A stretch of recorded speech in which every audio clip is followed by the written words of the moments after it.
أما بعد فأعوذ بالله من الشيطان الرجيم بسم الله الرحمن الرحيم يا أيها الذين آمنوا اتقوا الله وابتغوا إليه الوسيلة وجاهدوا في سبيله لعلكم تفلحون.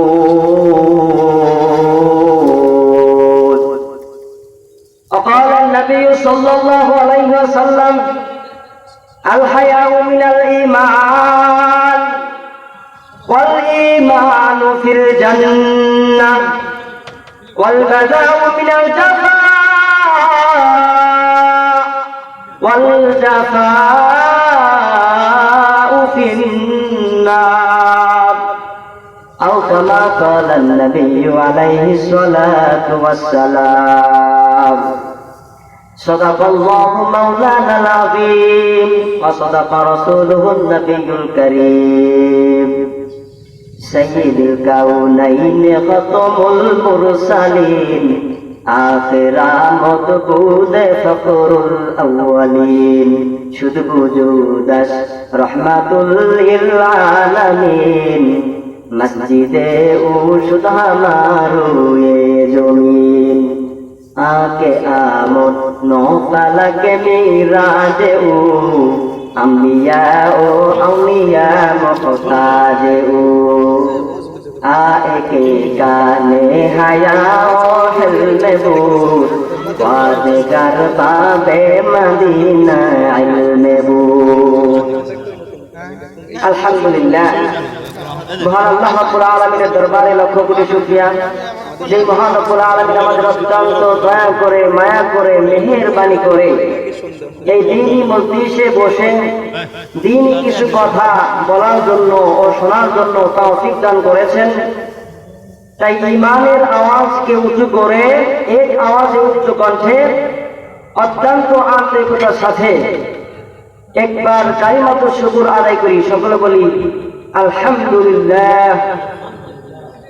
লক্ষ কোটি দরুদ ও সালাম সাইয়্যিদুল মুরসালিন রাহমাতুল লিল আলামিন খাতামুন নবিয়্যিন ওই মহামানবের প্রতি, যার অক্লান্ত পরিশ্রমে আমরা পেয়েছি ইসলাম নামক শান্তির ধর্ম, যাকে সৃষ্টি না করলে আল্লাহ পাক রব্বুল আলামিন কোন কায়নাতকে সৃষ্টি করতেন না, যার সুপারিশ ব্যতীত কোন ব্যক্তি, কোন মুসলিম জান্নাতে যেতে পারবে না, যিনি সৃষ্টিকুলের সর্দার, বিশ্ব মানবতার গৌরব, সেই মহামানবের প্রতি অন্তরের অন্তরস্থল থেকে একবার দরুদ প্রেরণ করি। সকলে বলি সাল্লাল্লাহু আলাইহি ওয়াসাল্লাম।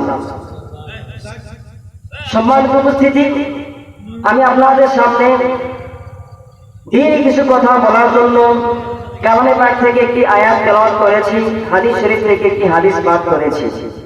তো আল্লাহ চাইলে, আল্লাহর তৌফিক হলে উক্ত কোরআন ও হাদিসের আলোকে কিঞ্চিত পরিমাণ কিছু কথা বলার চেষ্টা করব ইনশাআল্লাহ। আল্লাহ তাআলা আমলের নিয়তে ইখলাসের সাথে আমাকে বলার এবং আপনাদের শোনার তৌফিক দান করুন। সকলে বলি আমিন। সম্মানিত উপস্থিতি, আজ আমরা বিশ্ব ইতিহাসের সোনালী পতাকায় চোখ বুলালে দেখতে পাই, একদিন মুসলিম জাতির সূচনা হয়েছিল, উদ্ভব হয়েছিল পবিত্র কোরআনের নীতি আদর্শ ও শিক্ষার বাস্তবায়নে এবং রাসূল আরবী সাল্লাল্লাহু আলাইহি ওয়াসাল্লামের পরিপূর্ণ জীবন আদর্শকে অনুসরণের মাধ্যমে। রাসূল আকরাম সাল্লাল্লাহু আলাইহি ওয়াসাল্লাম হাজারো কষ্ট, যাতনা, নির্যাতন, নিপীড়ন সহ্য করে দীর্ঘ 13 বছর দাওয়াত দিয়ে ইসলামভক্ত মুসলমান ইসলাম গ্রহণ করেছেন। রাসূল আকরাম সাল্লাল্লাহু আলাইহি ওয়াসাল্লাম যখন মক্কা থেকে মদিনায় হিজরত করেন, একজন সাথী হযরত আবু বকর সিদ্দিক রাদিয়াল্লাহু আনহুকে সঙ্গে নিয়ে, এবং 8ম হিজরিতে রাসূল আকরাম সাল্লাল্লাহু আলাইহি ওয়াসাল্লাম মক্কা বিজয়ের উদ্দেশ্যে রওনা হন 10,000 সাহাবীকে সঙ্গে নিয়ে। এর মাত্র এর মাত্র 2 বছর পরে রাসূল আকরাম সাল্লাল্লাহু আলাইহি ওয়াসাল্লাম যখন বিদায় হজের উদ্দেশ্যে রওনা হন এবং আরাফার ময়দানে ঐতিহাসিক ভাষণ প্রদান করেন, তখন সাহাবীর সংখ্যা ছিল লক্ষাধিক। তার ৮০ দিন পরে রাসূল আকরাম সাল্লাল্লাহু আলাইহি ওয়াসাল্লাম যখন এই পৃথিবীকে চিরতরে বিদায় জানিয়ে পরকালের উদ্দেশ্যে রওনা হন, তখন সাহাবায়ে কেরামের সংখ্যা ছিল প্রায় ১,৩০,০০০। এর মাত্র ১৩ বছর পর খলিফাতুল মুসলিমিন হযরত ওমর রাদিয়াল্লাহু আনহু এর জামানায় পৃথিবীর বিশাল একটি অংশে কালেমার পতাকা উত্থিত হয়েছিল। এমনকি তৎকালীন সময়ে সবচাইতে ক্ষমতাধর প্রতাপশালী পারস্য ও রোমান সাম্রাজ্য সাহাবায়ে কেরামের ঈমানী শক্তিতে ভেঙে খান খান হয়ে গিয়েছিল। সাহাবায়ে কেরামের ঈমানের আগুনে পুড়ে ছারখার হয়ে গিয়েছিল। সাহাবায়ে কেরাম সেখানেও কোরআন ও হাদিসের আদর্শ প্রতিষ্ঠা করেছেন এবং কালেমার পতাকা উড্ডীন করেছেন। আর এটা সম্ভব হয়েছিল পবিত্র কোরআনের নীতি আদর্শ ও শিক্ষার বাস্তবায়নে এবং রাসূল আরবি সাল্লাল্লাহু আলাইহি ওয়াসাল্লামের পরিপূর্ণ জীবন আদর্শকে অনুসরণের মাধ্যমে। ও মুসলমান ইমানদার, সাহাবায়ে কেরাম কত কষ্ট ত্যাগ স্বীকার করেছেন দ্বীনের জন্য, আল্লাহর সন্তুষ্টির জন্য, আল্লাহর মহব্বতে, রাসূলের মহব্বতে, দ্বীনের মহব্বতে। তাই তো আল্লাহ বলেন রাদিয়াল্লাহু আনহুম ওয়া রাদু আন, আমি সাহাবায়ে কেরামের প্রতি সন্তুষ্ট। আল্লাহ পাক রব্বুল আলামিন কোরআনের কয়েক জায়গায় রাদিয়াল্লাহু আনহুম ওয়া রাদু আন এই আয়াত আল্লাহ তাআলা বলেছেন। তো সাহাবায়ে কেরাম ওনাদের অন্তরে আল্লাহর ভয় ছিল, আল্লাহর মহব্বত ছিল, আল্লাহর ভালোবাসা ছিল। তারা আল্লাহর পরিচয় পেয়েছিলেন এবং সেই মোতাবেক আল্লাহু আকবার, আল্লাহ পাক রব্বুল আলামিনও তাদের প্রতি সন্তুষ্ট হয়েছেন, রাজি খুশি হয়ে গিয়েছেন। শামসুল হক ফরিদপুরি রাহমাতুল্লাহ আলাইহি বলেন, ও দুনিয়ার মানুষ, তোমরা সব কিছু পেয়েছো কিন্তু আল্লাহকে পাও নাই, তাহলে তুমি কোনো কিছুই পাও নাই। তুমি দুনিয়ার সব কিছু পেয়েছো কিন্তু আল্লাহকে পাও নাই, তাহলে তুমি কোনো কিছুই পাও নাই। আর যদি আল্লাহকে পাও তাহলে আর কি লাগে? কথা বলেন, আল্লাহকে যদি আমি পেয়ে যাই তাহলে আমার আর কি লাগে? ও মুসলমান ইমানদার, টাকা কি জিনিস? টাকার দ্বারা কি উপকার হয়? টাকার পরিচয় যখন মানুষ পেয়ে যায়, টাকা কামানোর জন্য পাগল হয়ে যায়। স্ত্রী কি জিনিস? স্ত্রী দ্বারা কি উপকার হয়? স্ত্রীর পরিচয় যখন মানুষ পেয়ে যায় তখন স্ত্রীর জন্য পাগল হয়ে যায়। স্ত্রীর ব্যবহারে পরিপূর্ণ মহব্বত ভালোবাসা যখন স্ত্রীর উপর এসে যায় তখন স্বামী স্ত্রীর সকল কথা মান্য করার জন্য পাগল হয়ে যায়। টাকা না থাকলেও হাওলাত করে হলেও স্ত্রীর জন্য নতুন নতুন কাপড় নিয়ে আসে। এটা একমাত্র মহব্বতের কারণে নিয়ে এসেছে, এটা একমাত্র মহব্বতের কারণে নিয়ে এসেছে। আল্লাহ পাক রব্বুল আলামিন কেমন? আল্লাহ তাআলা আমার হায়াতের মালিক, আল্লাহ তাআলা আমার মওতের মালিক, আল্লাহ পাক রব্বুল আলামিন আমাদের সৃষ্টিকর্তা, আল্লাহ পাক রব্বুল আলামিন আমাদের রিজিক দাতা, আল্লাহ আমাদের খাওয়ান, আল্লাহ আমাদের রিজিকের ব্যবস্থা করেন।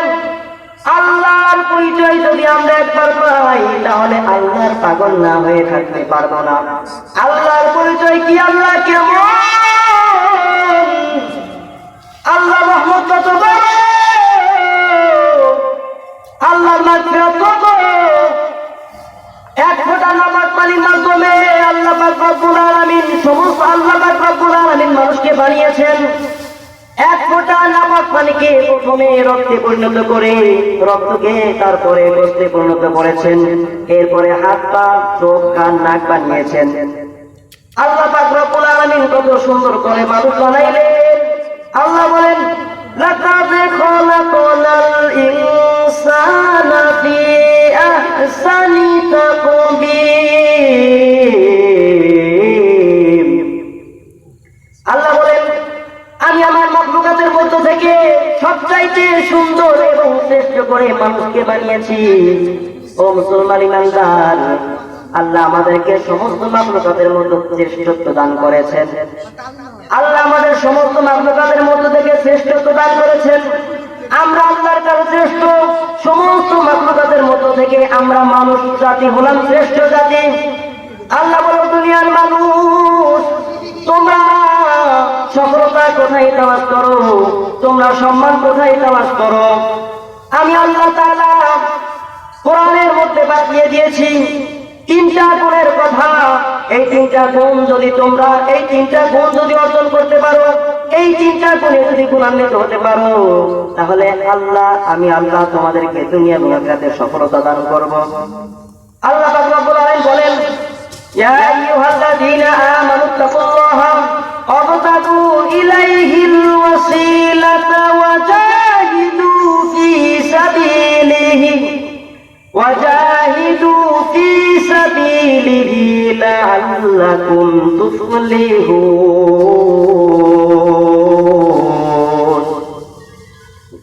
আল্লাহ পাক রব্বুল আলামিন এক নাম্বার গুণের কথা বলেন, ইয়া আইয়ুহাল্লাযীনা আমানুত্তাকুল্লাহ, ও ঈমানদারগণ, তোমরা আমি আল্লাহকে ভয় করো। এক নাম্বার গুণের কথা আল্লাহ বলেন, ও ঈমানদারগণ, তোমরা আমি আল্লাহকে ভয় করো, তাকে অর্জন করো। তাকওয়া শব্দের শাব্দিক অর্থ দুইটা, একটা হলো ভয় করা আর একটা হলো বিরত থাকা। একটা হলো ভয় করা, একটা হলো বিরত থাকা। এর যার উদ্দেশ্য হলো আল্লাহর ভয়ে সমস্ত গুনাহ থেকে বিরত থাকতে হবে। ও মুসলমান ঈমানদার, আল্লাহ যখন বললেন ইয়া আইয়ুহাল্লাযীনা আমানুত্তাকুল্লাহ, ও ঈমানদারগণ, তোমরা আমি আল্লাহকে ভয় করো, আমি আল্লাহকে ভয় করে সমস্ত গুনাহ থেকে বিরত থাকো, তখন বান্দা বলে, আল্লাহ, আমি যদি তোমার উপর ঈমান আনিয়া তোমার ভয়ে গুনাহমুক্ত থাকি, সকল গুনাহ বর্জন করি, তাহলে আল্লাহ তুমি আমাকে কি দিবা? আল্লাহ বলে, বান্দা তুমি কি নিবা? বান্দা বলে, আল্লাহ তুমি কি দিবা? আর আল্লাহ বলে, বান্দা তুমি কি নিবা? ও মুসলমান ঈমানদার, আল্লাহর পক্ষ থেকে যদি এমন কথা আসে, তাহলে আমাদের কি চিন্তা বলো? আমাদের কাজ হলো আল্লাহকে ভয় করিয়া সমস্ত গুনাহ থেকে বিরত থাকতে হবে। ও মুসলমান ঈমানদার, আল্লাহর হাবিব বলেন, আল হায়াউ মিনাল ঈমান ওয়াল ঈমানু ফিল জান্নাহ ওয়াল বাযাউ মিনাল জাফা ওয়াল জাফাউ ফিন নার। আল্লাহর হাবিব বলেন, লজ্জা হলো ঈমানের অংশ, লজ্জা হলো ঈমানের অংশ, আর ঈমান এটা জান্নাত লাভের উপায়। প্রক্ষান্তরে নির্লজ্জতা এটা অন্যায়, আর অন্যায় হলো জাহান্নামে যাবার কারণ। যার মধ্যে আল্লাহর ভয় তাকওয়া রয়েছে, সে কখনো জিনা করবে না। যার অন্তরে আল্লাহর ভয় রয়েছে, সে কখনো নামাজ ছাড়বে না। যার অন্তরে আল্লাহর ভয় রয়েছে, সে কখনো সুদ ঘুষ খাইবে না, সে কখনো অন্যায় অশ্লীল কাজে লিপ্ত হবে না। ও মুসলমান ঈমানদার, যে তাকওয়া অর্জন করে তাকে বলা হয় মুত্তাকি। শুধু নিজেকে মুত্তাকি দাবি করলে হবে না, সকল গুনাহ থেকে বিরত থাকতে হবে। রে মুমিন, আমরা মনে করি দুনিয়াতে যে যত বড় সম্মানের অধিকারী, আমরা মনে করি দুনিয়াতে যে যত বড় পোস্টের অধিকারী, সে তত বড় সম্মানিত। অথচ আল্লাহ পাক রব্বুল আলামিন বলেন, ইন্না আকরামাকুম ইনদাল্লাহি আতকাকুম, আমি আল্লাহর কাছে ওই ব্যক্তি সবচাইতে বড় সম্মানিত, যার মধ্যে আমি আল্লাহর তাকওয়া বেশি, ভয় বেশি। এরে আল্লাহর গোলাম, ও মুসলমান ঈমানদার, একজন মানুষ যদি সম্মানিত হতে হতে দেশের প্রেসিডেন্ট হয়ে যায়, আর তার মধ্যে যদি আমি আল্লাহর ভয় না থাকে, আল্লাহ বলতেছেন, একজন মানুষ যদি বড় হতে হতে সম্মানিত হতে হতে যদি দেশের প্রেসিডেন্ট হয়ে যায়, আর তার মধ্যে যদি আমি আল্লাহর ভয় না থাকে, তাহলে ওই প্রেসিডেন্ট, আমি আল্লাহর কাছে প্রেসিডেন্টের কোনো দাম নাই। উলাইকা হুম শাররুল বারিয়া, আল্লাহ বলেন, ওই প্রেসিডেন্ট আমি আল্লাহর কাছে একটা কুকুর, শৃগাল কুকুরের চাইতে অনেক নিষ্ঠ। ও মুসলমান ঈমানদার, আবু জাহেলের নাম আপনারা শুনেছেন। আবু জাহেলের আসল নাম ছিল আবুল হেকাম, অর্থাৎ বুদ্ধির বাপ। কিন্তু আল্লাহ এবং আল্লাহ রাসূলের কাছে আবু জাহেল আবুল হেকাম থেকে আবু জাহেল বলেন। আবু জাহেল হলো কারণ কি? আবু জাহেলের আসল নাম ছিল আবুল হেকাম, কিন্তু আল্লাহ এবং আল্লাহ রাসূলের কাছে আবুল জাহেল আবুল হেকাম থেকে আবুল জাহেল অর্থাৎ মূর্খের বাপ হলো কেন? আবু জাহেল তো বড় পণ্ডিত ছিল, বড় শিক্ষিত ছিল, বড় জ্ঞানী ছিল, যুদ্ধ পরিচালনা করত। তারপর কেন আল্লাহ এবং রাসূলের কাছে সে মূর্খের বাপ আবু জাহেল? কারণ হলো তার মধ্যে আল্লাহর ভয় ছিল না, ঈমান ছিল না, তাকওয়া ছিল না। রূপকান্তরে হযরত বিলাল রাদিয়াল্লাহু তাআলা আনহু হাবশা দেশের মানুষ ছিলেন, কালো কুৎসিত ছিলেন, গোলাম ছিলেন, একতলা জমির মালিক ছিলেন না, লেখাপড়া জানতেন না, এমনকি দস্তখত পর্যন্ত করতে পারতেন না। এই হযরত বিলাল রাদিয়াল্লাহু তাআলা আনহু রাসূল আকরাম সাল্লাল্লাহু আলাইহি ওয়াসাল্লামের মসজিদের মুয়াজ্জিন ছিলেন। জবান বন্ধ হওয়ার কারণে আশহাদু আল্লা ইলাহা ইল্লাল্লাহ জায়গায় আশহাদু আল্লা ইলাহা ইল্লাল্লাহ বলতেন, শিন উচ্চারণ করতে পারতেন না, শিনের জায়গায় সিন উচ্চারণ করতেন যে মুসলমান। হযরত বিলাল রাদিয়াল্লাহু আনহু জবান বন্ধ হওয়ার কারণে একবার সাহাবায়ে কেরাম রাসূলের কাছে আসলেন, এসে বললেন, ও আল্লাহর হাবিব, যেই মসজিদের ইমাম আপনি রাসূল, ওই মসজিদের একজন ভালো মুয়াজ্জিন রাখা দরকার। রাসূলের দিল মোবারক চাই না হযরত বিলালকে বাদ দিয়া অন্য মুয়াজ্জিন রাখা হোক, তবুও পরামর্শ চলে। হযরত বিলাল রাদিয়াল্লাহু তাআলা আনহুকে বাদ দিয়া অন্য মুয়াজ্জিন রাখা হলো। এশার নামাজের পর রাসূল আকরাম সাল্লাল্লাহু আলাইহি ওয়াসাল্লাম হযরত বিলালকে ডাক দিয়া বলতেছেন, ও বিলাল, আগামীকাল ফজর তুমি আর আযান দিতে পারবা না, নতুন মুয়াজ্জিন রাখা হয়েছে, সে আযান দেবে। এই কথা শোনার পর হযরত বিলাল রাদিয়াল্লাহু তাআলা আনহুর আর ঘুম নাই।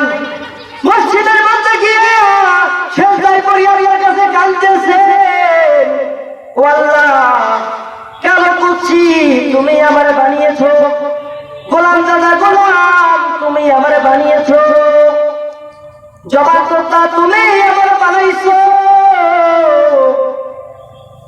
আর জবাবদাতা হওয়ার কারণে, কালো কুৎসিত গোলাম হওয়ার কারণে, গোলাম হওয়ার কারণে, নিঃস্ব গরিব হওয়ার কারণে তোমার হাবিবের মসজিদে আযান দেওয়া থেকে বঞ্চিত হয়ে গেলাম। হযরত বিলাল রাদিয়াল্লাহু তাআলা আনহুর কান্নায় আল্লাহর আরশ পর্যন্ত কাটিয়ে উঠতেছে।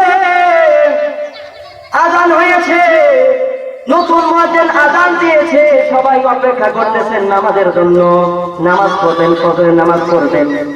ইতিমধ্যে সবাই অপেক্ষা করতেছে নামাজের জন্য, কিন্তু পূর্ব আকাশ পরিষ্কার হচ্ছে না। ইতিমধ্যেই জিবরাইল আমিন এসে হাজির। জিবরাইল আমিন বলতেছে, ও আল্লাহর হাবিব, আজকে কি হলো আপনার মসজিদে, কেন আযান হলো না? রাসূল বললেন, ও ভাই জিবরাইল, কি বলছো তুমি? আজকে তো নতুন মুয়াজ্জিন আযান দিয়েছে, সুন্দর সুরে, সুন্দর লাহানে।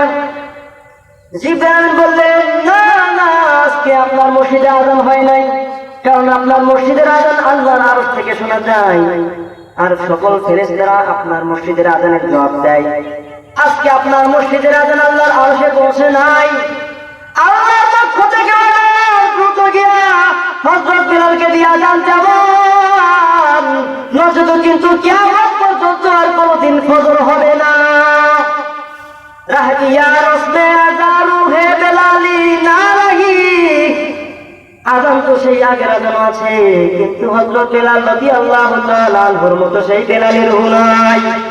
হযরত বিলাল রাদিয়াল্লাহু তাআলা আনহু দুনিয়ার দিক থেকে কোনো কিছুর মালিক ছিলেন না, তারপরও কেন আল্লাহর কাছে তার এত সম্মান? কারণ হলো হযরত বিলালের মধ্যে আল্লাহর মহব্বত রয়েছে, আল্লাহর ভয় তাকওয়া রয়েছে, ঈমান রয়েছে।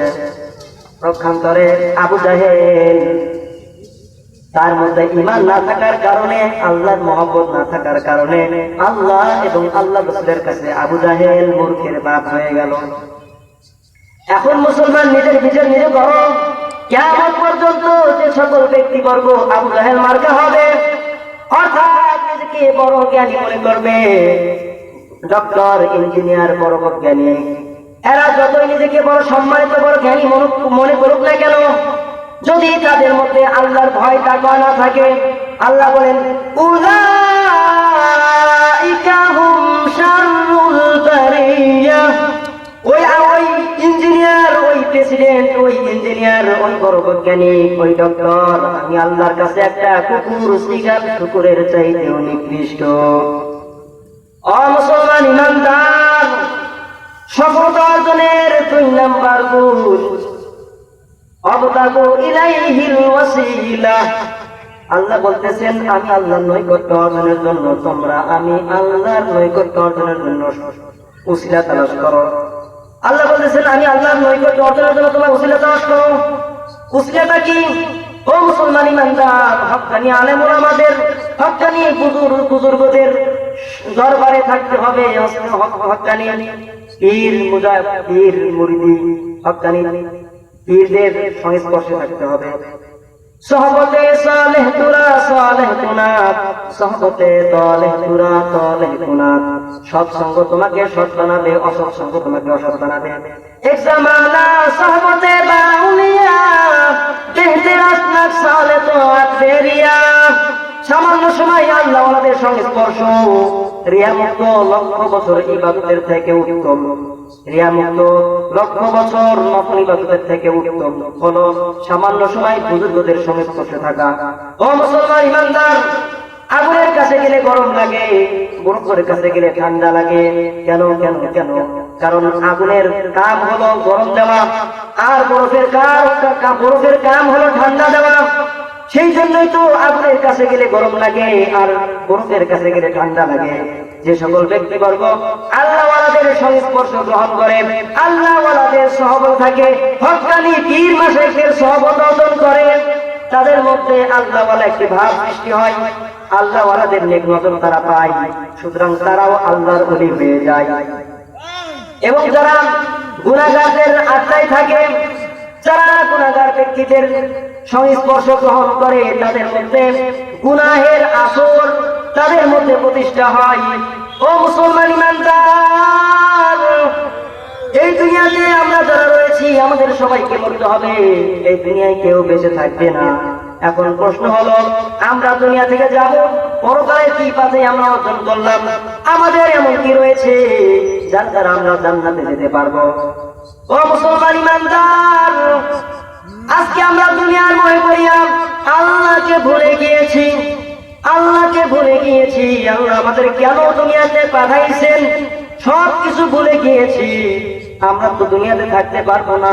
তার দলিল হলো, তার প্রমাণ হলো, আল্লাহ বলেন কুল্লু নাফসিন যায়িকাতুল মাউত ওয়া ইন্নামা তুওয়াফাউনা উজুরাকুম ইয়াওমাল কিয়ামাহ ফামান যুহজিহা আনিন নারি ওয়া উদখিলাল জান্নাতা ফাকাদ ফাজ ওয়া মাল হায়াতুদ দুনিয়া ইল্লা মাতাউল গুরুর।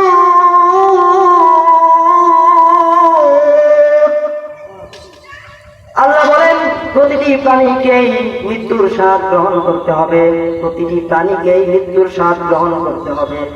এর দ্বারা বোঝা যায় এই দুনিয়াতে কেউ থাকবে না, সবাইকে একদিন মারা করতে হবে।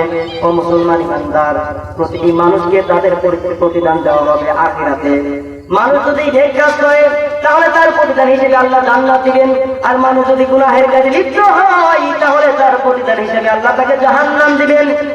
রাস্তা হলো দুইটা রাস্তার বাইরে অন্য কোনো রাস্তা নাই। আল্লাহ বলেন ফারিকুন ফিল জান্নাহ ওয়া ফারিকুন ফিস সাইর। রাস্তা হলো দুইটা, একটা হলো জান্নাতের রাস্তা আর একটা হলো জাহান্নামের রাস্তা। এখন জান্নাতে কে যাইবে, জাহান্নামে কে যাইবে? আল্লাহ ভিন্ন আয়াতে বলেন ইন্নাল আবরারা লাফি জাহিম ওয়া ইন্নাল ফুজ্জারা লাফি জাহিম। আল্লাহ বলেন নেক আমল ওয়ালারা যাবে জান্নাতে আর গুনাহগার যারা তারা যাবে জাহান্নামে। ফাআলহামাহা ফুজুরাহা ওয়া তাকওয়াহা। আল্লাহ বলেন ভালো মন্দ বোঝার ক্ষমতা আমি মানুষকে দিয়েছি, কোনো পশুকে দেই নাই। ভালো মন্দ বোঝার ক্ষমতা আমি আল্লাহ মানুষকে দিয়েছি, কোনো পশুকে দেই নাই। মানুষকে দিয়েছি মানুষ বুঝে কোনটা ভালো কাজ কোনটা মন্দ কাজ। আমি আল্লাহ তো বলে দিয়েছি, ভালো কাজ করলে তোমার স্থান হবে জান্নাত, আর গুনাহের কাজ করলে তোমার স্থান হবে জাহান্নাম। ও মুসলমান ইমানদার,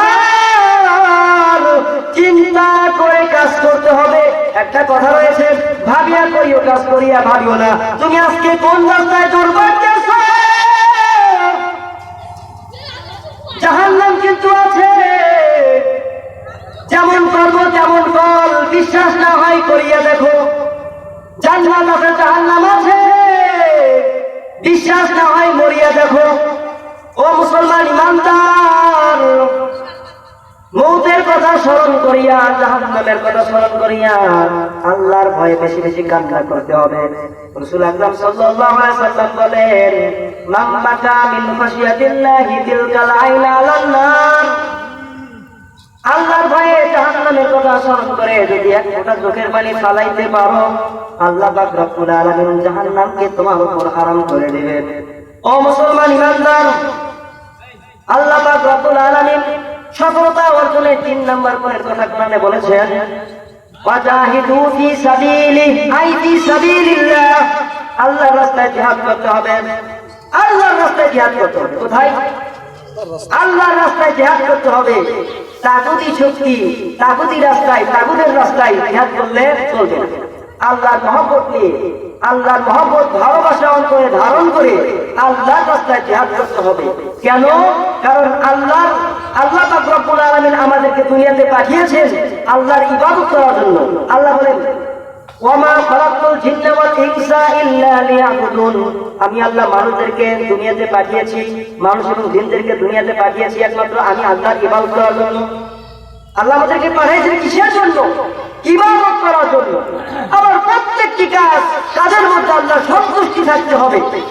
যেই কাজ আমি করব, এই কাজের মধ্যে যদি আল্লাহর সন্তুষ্টি না থাকে, এই কাজ আমার করা যাবে না। কারণ আল্লাহ আমাদের আল্লাহর সন্তুষ্টি চিত্তে কাজ করার জন্য আমাদের দুনিয়াতে পাঠিয়েছে, তাই না? তো আমরা ওয়াজাহিদু ফি সাবিলি আই ফি সাবিলিল্লাহ, আল্লাহর রাস্তায় কি করতে হবে? জিহাদ করতে হবে।